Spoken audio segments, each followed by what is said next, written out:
So for these core exercises, the goal is to focus a little bit more on higher intensity exercises, but keep our rep count a little bit lower so that we can get maximal strength and not just go for long duration core exercises, but we can work on that intensity. Ice cream makers. This exercise is a great progression into a front lever, but it's also a great core exercise just on its own.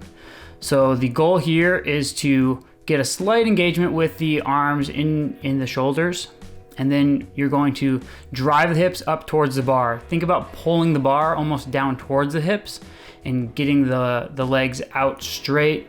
Your back should be straight as well.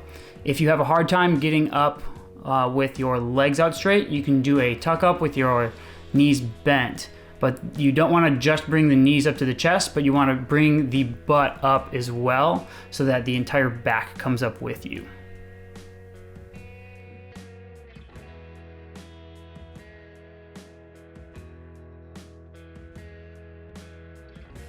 X-plank.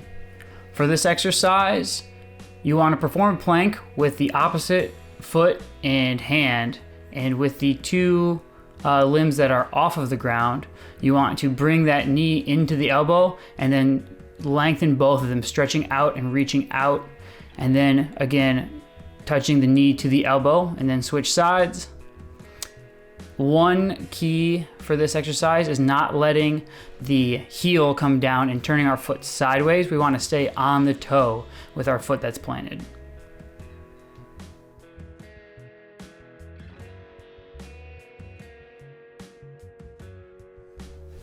Toe taps.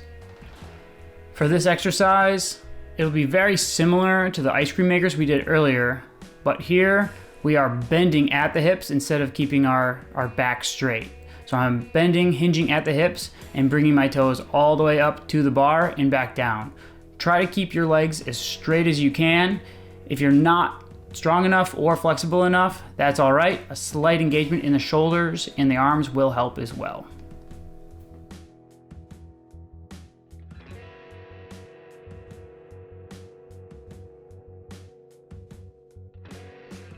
Slideouts. For this exercise, it should feel like a modified one-arm push-up. I'm using a skateboard here for one arm, and that arm is sliding straight forward, and it's just helping me a little bit as I go down and back up, but it's also helping me maintain body tension through my feet as I'm simulating reaching as if I was on a climbing wall. As I go down, I'm going to try and hold for about 3 seconds at the bottom. If you're at home and you don't have a skateboard, you can also use a folded up washcloth or rag on hardwood floors or tile. Or if you only have carpet, a paper plate or even a hardcover book might work really well.